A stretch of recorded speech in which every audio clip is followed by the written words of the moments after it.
What's it called when Byron Buxton has been in the major leagues for 10 years? A sawbuck, and all with the Twins. So how does forever sound? A healthy buck is talking about being one of the rare ball players who stays with one team for his entire career. Find out why by getting Locked On Twins.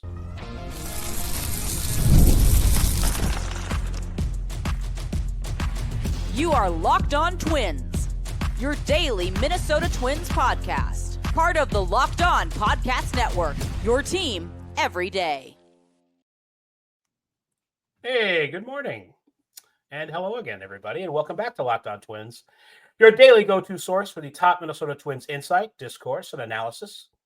Personally, it's my favorite show of the Imperial Locked On Podcast Network, which, by the way, brings you your team every day. And don't forget to hit like and subscribe where applicable.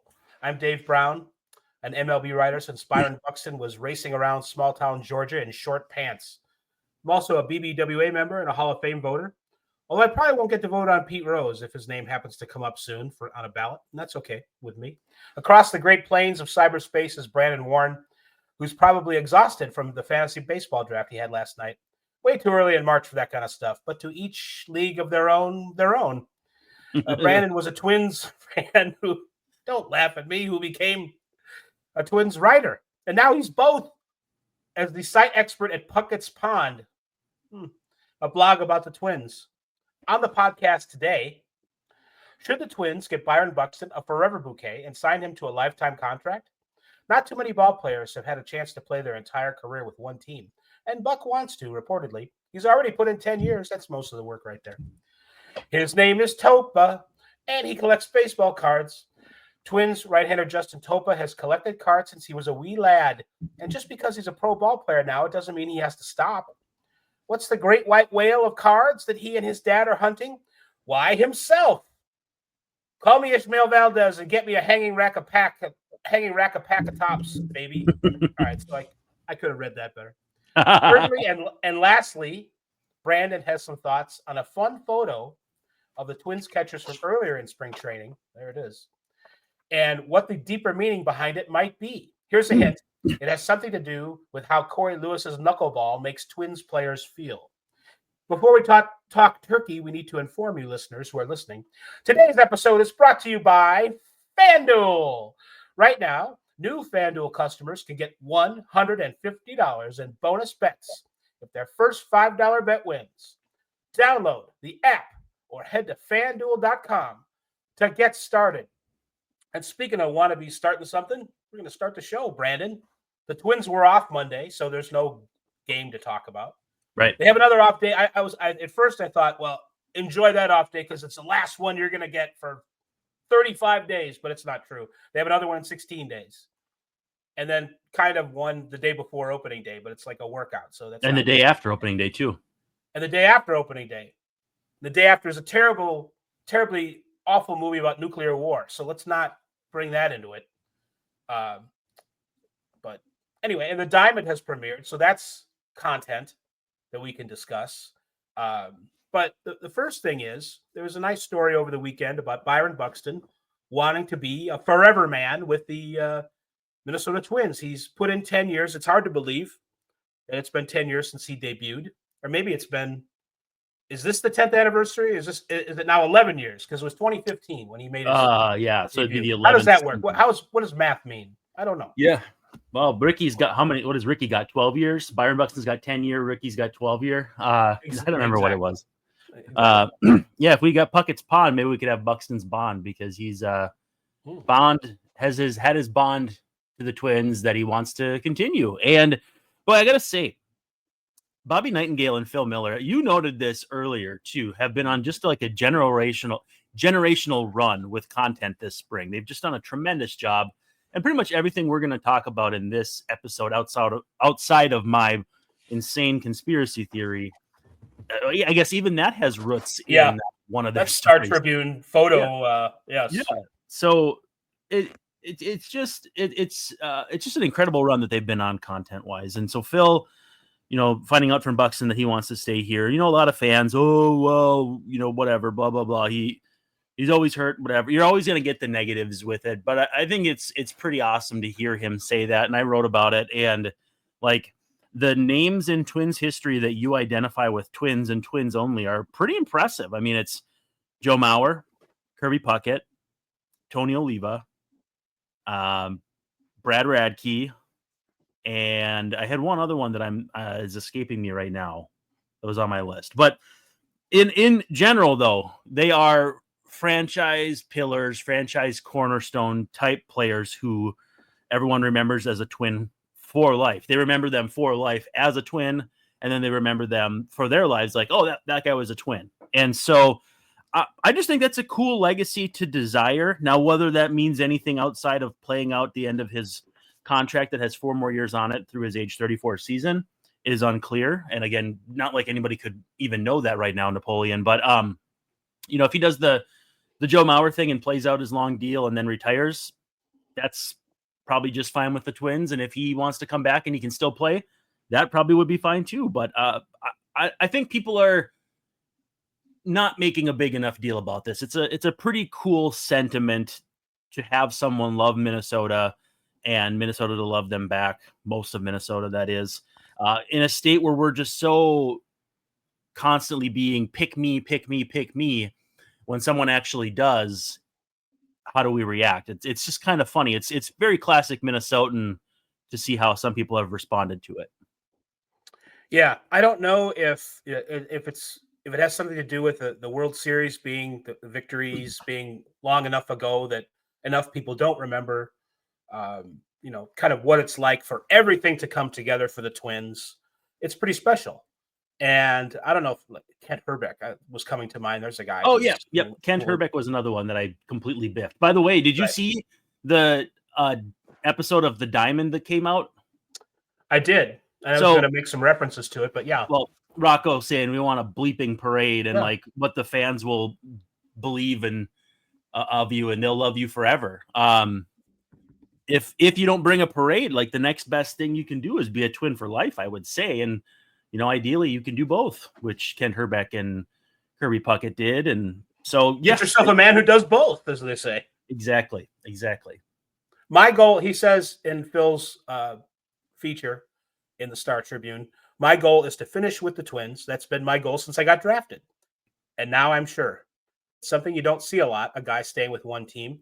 But that's special to me, and this team is special. I can't see myself anyplace else in any other uniform. He's been, you mentioned injuries and not being able to stay on the field. Buxton had a really good year last year. Probably his best hitting year as far as, the percentages go relative to the rest of the league. Way above league average as far as 142 weighted runs created plus, I think. Absolutely. Yeah. So we are talking about a special player. I like some of the signs that I've seen, knock on wood, about health and all that. Stealing third base. He stole third base in a game recently. I think it was a game. Where it was noted that he's never done that before. Yeah, isn't that a wild? Yeah, that's like Joe Mauer never played in a playoff game that his team won. That's that kind of statistic. Right.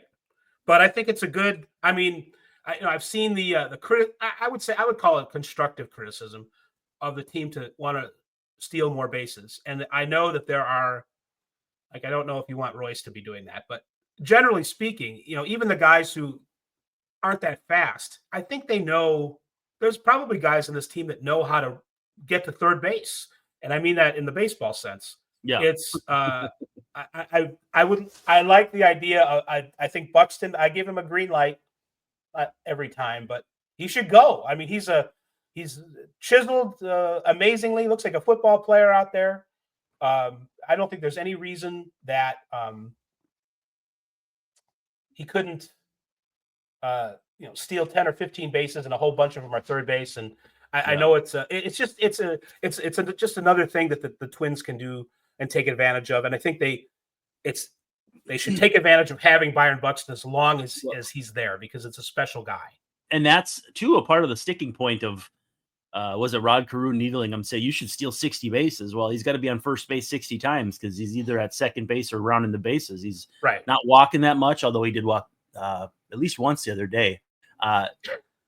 and again, that I know that that's scoff worthy, but if he adds walking or a few more singles to his game, he does become a drastically different player offensively. And I mean, it just adds another dimension. It doesn't make him, I think, appreciably better statistically. It's more along the lines of he can steal bases then, and that sort of thing. And maybe he hits 270 instead of 240. Now, maybe I'm talking in circles, and that's a thing I do a lot. But the homers are great, the doubles are great. But if he added singles, I think it'd be interesting to see what that looks like, is basically what I'm trying to say.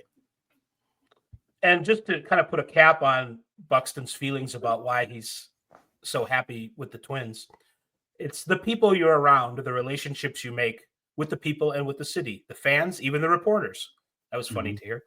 There's a comfortability level. We can talk about anything. I like that. I've been hurt a few times, so he addresses the elephant in the room. But they don't get down on me. I go somewhere else, you don't get left alone. I don't like being on camera all the time. I ain't a camera person. I let my play do my talking. So it's, and for a guy who's from so far away compared to the Twin Cities, rural-ish Georgia, that's saying something about what kind of place that the area can be and what kind of organization the Twins have. And I would like to see them fulfill their potential here and, at least get to the playoffs, win a couple rounds, maybe win a World Series. Sometimes those things are not necessarily up to you, your team, but two very quick things, and then we'll head into break. How's that sound? Yeah, sure. One thing that once you hear it, you will never unhear it, is in every Byron Buxton interview, and you can go back and check these out. Before he starts his answer, he goes, and it's like a very pronounced long It's like the most endearing thing. It's not me poking fun whatsoever. And then I saw him at Twins Fest Live, and Dave, that's the thing that was before. I'm just kidding. And he dapped me up after he hadn't seen me in 5 years. He's like, "What's up, B? How you doing?" I'm like, that to me, as someone who hadn't seen him in a half decade, that's a very special person. You can tell he likes where he's at. He's ingrained in where he's at, but also just this is where he's comfortable. He's happy in Minnesota, and Minnesota should be more than happy to have him. And I hope it doesn't become a Joe Mauer thing where we don't fully appreciate him until it's over. Yeah, and sometimes by the comments about Mauer, I don't know if people are just trolling or they're just hanging on for dear life, but there's still so many people that don't appreciate Joe Mauer. At least they make their opinions known. It just bugs me that there's a plurality of them. So yeah, exactly. Maybe we're asking for a lot. We are going to take our break, our first break, or just only break. Our only break. We're going to take our only break, and when we return, we're going to talk baseball cards and other things on the show. Goodbye. Well, we got to give some love to FanDuel. Yeah, play me off, Johnny. When the game tips off, the NBA action is just getting started, and there's no better place to get in on it than FanDuel, America's #1 sportsbook. And let me tell you, the league right now is so much fun to watch. I've kind of had a renaissance in my watching of NBA. I grew up in the 90s where it was Stockton and Malone and Jordan and Pippen and then Duncan and Robinson. I mean, I grew up in an era where it was like the golden era for NBA for people my age. Mm-hmm. But what is that supposed to mean?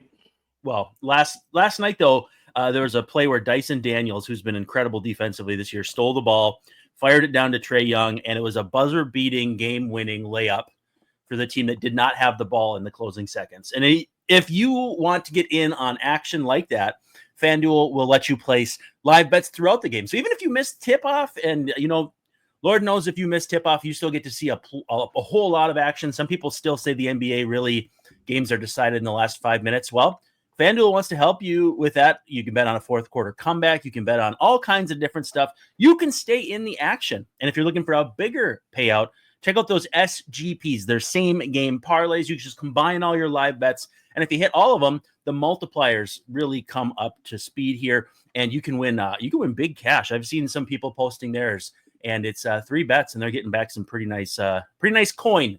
So check it out. Right now, if you're a new FanDuel customer, you can get $150 in bonus bets if your first $5 bet wins. So if your team's facing the Washington or something of that nature, that's a pretty good bet for you. So again, visit FanDuel.com to join today. That's FanDuel.com for your shot at $150 in bonus bets. Again, that first $5 bet just has to hit. Make every moment more with FanDuel, the official sports betting partner of the NBA. And we are back, Locked On Twins. We've talked Buxton. Now we're going to talk Topa. I'm rooting the morning to you. Oh, Flatty. I am really rooting for Justin Topa just because I want to see a great trade, Falvey, like an actual one, not an ironic. Well, who doesn't want to root for a 30-something to really break through? I mean, the older we get, the more we root for that kind of stuff. I know I'm almost out of my 30s, for instance. I know you're out of your mind, but Justin Topa, he pitched like 2 games last year. They were at the end of the season. Came over in the disastrous for all sides, including mankind, the Jorge Polanco trade with the Mariners.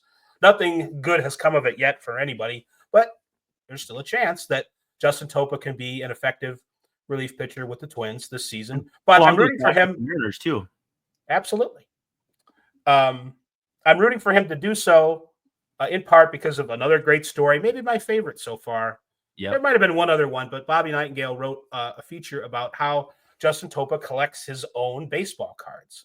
And he, it took him a long time to kind of establish himself in the major leagues. And in a way, he's still trying to do that. But he pitched a lot in 2023 with the Mariners. And from that, Topps finally gave him a card. I guess maybe he had ones in the minors. That I didn't get a clear. It's a little unclear, yeah. It's funny how we both kind of thought of that, but his first card last year was his one with the Twins, and it's not like it used to be. You know, in the days like I think of variations on cards, and I think of the Bill Ripken FF card on the knob where they're like, all right, let's X this out. No, let's cross it out. No, let's just sell FF to 16-year-old boys like Dave Brown. Yes, and I got like 2 or 3 packs of Bill Ripken cards that had that on there, so I was very excited. I felt very naughty as well, but I also felt like an entrepreneur. So a naughty entrepreneur is basically the kind of person we're trying to raise in America these days. It's sort of sad, but do you still have any of those? I sold. I don't remember now. I don't mean naughty entrepreneurs. I mean FF. I know I sold 2, but I don't for like $200 or $300, which was wow. It's a lot of money in 1989. It's a lot of money now. I mean, it is, but I mean, it was more Even like more. $600 today if I can do my pretend inflation calculation. I'm going to have to go look. They're in the basement over there where they shouldn't be. They should be in an attic. It's kind of dangerous where I have them, but that's a good question, Brandon. But anyway, so he's hunting for his card, and there are so many variations of it. I don't even really understand like how many variations. There are different colors. It's like foil, not foil, 3 different kinds of foil. I don't get it, but there's like 47 variations on this one card that he has, and he and his dad are looking for all of them. And it's like the story. He even thinks he's bidding against his dad on eBay for the prices are going up. What's going on here? Is my dad the other person trying to get this card? Justin Topa is sweeping the country. Absolutely. Topa fever. So I don't know. He was like, and he grew up in like the Binghamton, New York area, and was a bat boy when David Wright and Jose Reyes came through on the way up. So he's led an interesting baseball related life, and I just think it's what really was that? cool. AA? Is that AA? Yeah, that would be AA. Yes. Yeah, that would be AA. So he didn't have them for very long, but those guys have passed through his life already. It's just neat, and anything, where you're with your dad and you're collecting baseball cards. And, I think about my son has started to get into cards and, so it's a personal thing. Even if I didn't have kids, I would feel pretty warm and fuzzy about the story. And it's just, this is the kind of thing. This is the kind of story. It's not the first time I've seen a baseball player collecting cards story, but there was something fresh and earnest, not the Vern guy, about the Jim Varney. The attitude about there was something really cool about it. And it's the kind of thing, if I'm a fan out there, I'm rooting for Justin Topa a little extra because of this story. Bobby Nightingale, it's not that he's supposed to be running PR for the Twins, but this is the kind of thing, kind of good. It's a spring training story. It's a really good story. And it's just I feel good about the state of journalism and the state of the Twins and the state of Justin Topa and the state of Minnesota based on reading this. It's a very good story. You're not running PR. You're more humanizing these guys. And I think that's a good thing. And by the way, you said Ernest. One of my favorite all-time tweets was someone tweeted in all caps, "I am done being earnest," because I don't know if they had something blow up in their face. And I quote tweeted and I said, "Jim Varney at the end of filming every day." and on my old account, I used to get like retweets and stuff. My new one, whatever, nobody cares anymore. But you're throttled, Matt. You're throttled. Yeah, I'm throttled. Yeah. I was showing actually on the screen too. So my daughter, I had a card made of her, and it's basically an offshoot of a shoot, I can't even remember the brand now because I've kind of dipped away from cards for a little bit just because they were spending too much money on them. And but yeah, the variations and that sort of thing. Like I did like a pink cracked ice for that, and I used a real card as an inspiration. I was shocked, and then now that we've talked about it a little bit, I'm not sure if it's entirely clear. I mean, maybe he showed up on like there are a lot of minor league. I keep thinking Bowman, but I'm not sure that that's accurate. But anyway, like there's some older like prospect type cards that come out every year. Bowman draft. Yeah, that would be it. But at the same time, that's for a lot of like international prospects and like hot shots like Luke Keeschel or Brandon Winokur. I don't know that reliever prospects really get a look on baseball cards. So I was partially shocked that he may not have had cards. It seemed like in the last year, it kind of became a thing for him. But then again, I was like, maybe I shouldn't be that surprised. And I feel like baseball cards and being on baseball video games has to be two of the coolest things as a human being, as a player, because when I used to host my show with Greg Olson, he said when he first was on a card, he and his, I think it was girlfriend at the time, wife now, they were running around to like Walgreens to find packs and pull that first one. And it was a cool story. Again, like he was like 23 years old. And so, I mean, you're just a baby, and you're looking for your own baseball card. And back then there's no eBay to go buy them. I don't know. I find that to be a fascinating story that I think Bobby did a tremendous job with. He did. I do get a little stuck on, and I get boomer about the cards and the different variations, because it's like, all right, what I really want is there to be one card. And, I've asked people in the know, like, what's the good Walker Jenkins card to get? Because you asked me that. I didn't know. And dizzy. Yes, I did. Yeah. What's there's just so many possibilities. And I'm talking about even like cards that they're like the same card in the set, but it's just, like I said, the card was printed with more than 24 backgrounds. This is Bobby Nightingale writing about Topa's first baseball card, ranging from gold, quote unquote, blue foil, Mother's Day hot pink, and Memorial Day camo. Don't get me started on that. Some colors have hundreds of copies. So Topa bought serial number 48 to match his jersey number. Mm-hmm. Others, what? This is amazing. I mean, it's great because it keeps you busy with your dad longer collecting all the cards. So there's an upside to it. But oh my gosh, I can see why some people are actually turned off by collecting cards, because there's no end to it.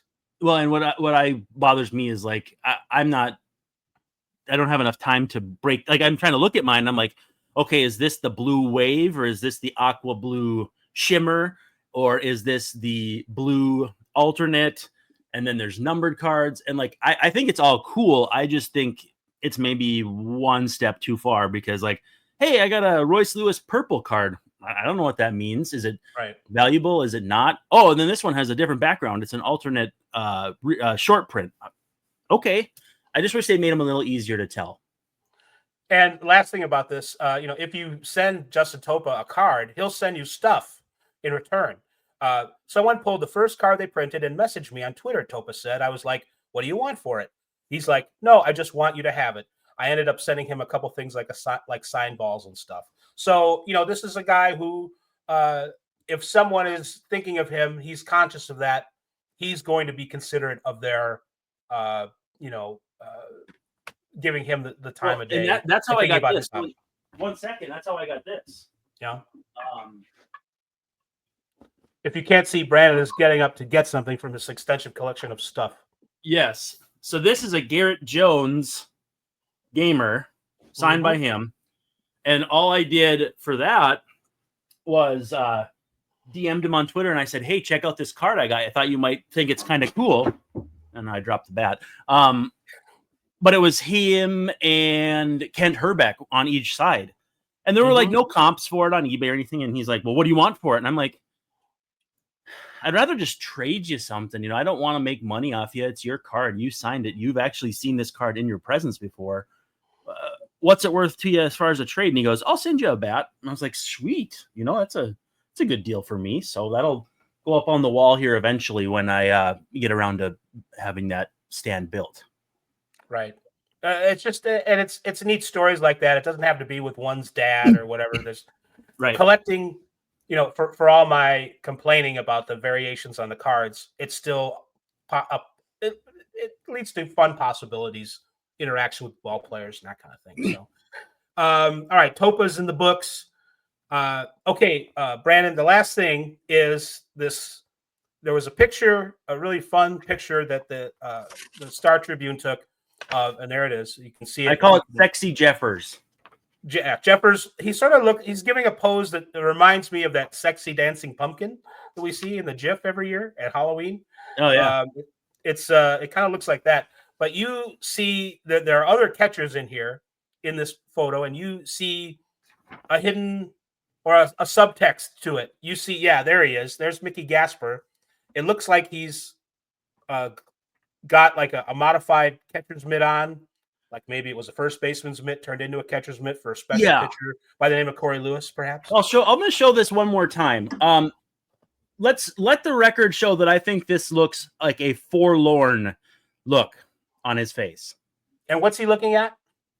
Who knows? I don't care. I thought he was. But then his glove, I pieced together. This was Pitchers and Catchers Reported, so it was like very early in spring training. And I had said it in the group chat. I think you maybe do or don't remember it. I don't know. But I said, or no, I didn't say it in the group chat. I think I just tweeted it, but nobody saw it. But I said, he looks forlorn. And I mean, just situationally, it's a joke. Like, he just looks kind of bummed. And then I looked at the glove and I'm like, you can't convince me that's not a modified glove. He has to catch Corey Lewis today. That's what it was. I was assuming he's probably not bummed. It's just, I'm just putting the two things together, though. That is kind of funny to me. Like, that's my conspiracy is, Mickey Gasper is bummed he's going to have to catch that nasty knuckleball, which in a story that dropped on, I believe Monday or over the weekend was the Twins players voted on the nastiest pitch thrown by a Twins pitcher in camp. And it was Corey Lewis's knuckleball. A lot of things to choose from. Joan Duran's splinker, even just Joan Duran's fastball. Griffin Jax has some nasty stuff. There's some pitchers who have some totally, truly nasty pitches. And Corey Lewis, who's never even pitched in the major leagues, won that unofficial award. So my conspiracy theory was that Mickey Gasper, and I always think it's Gasper with an AR. I don't know why that is looking all forlorn because he has to catch Corey Lewis's knuckleball. So that's my conspiracy theory. Last year's conspiracy theory, 2 years ago, was a rift between Sonny Gray and Carlos Correa. And it was because Sonny Gray's nickname on his Baseball Reference page was Pickles, which nobody calls Sonny Gray Pickles. Let's be serious. I've never even noticed that before. They had done a video. They would do those little small microphone videos that you liked so much of, what food will you not eat? And he goes, I hate pickles. And I'm like, whoa, rift in the clubhouse. He hates pickles, and Sonny Gray's nickname is Pickles. And that's kind of just the funny stuff we do on Twins Twitter because it's not serious. And Twins Twitter is, above all, deeply unserious. It better not be. That's all I have to say about it. Well, make sure you give some love to the fantasy guys, by the way. The fantasy guys? Well, before we get out of here, have Oh no, I was gonna do that. Okay, I'm making sure. I don't want you to get. I got it ready. Hey, we want to thank you for making Locked On Twins your first listen today. For your second listen, check out the Locked On Fantasy Baseball podcast with hosts Dominic Martino and Matthew Ane. Matthew Ane. MLB Fantasy Draft season is here. Tell me about it. Be the most informed fan and set yourself up for a league win. Find Locked On Twins on YouTube and wherever you listen to podcasts. So that's going to do it for this episode. For Brandon Warren, I'm Dave Brown, and for 47 variations on Justin Topa's Topps card, we want to wish you a very pleasant good evening and say that we will Alexei Casilla tomorrow night. Or maybe a little later tonight. Oh, that's true. Yeah. So be ready. Topa.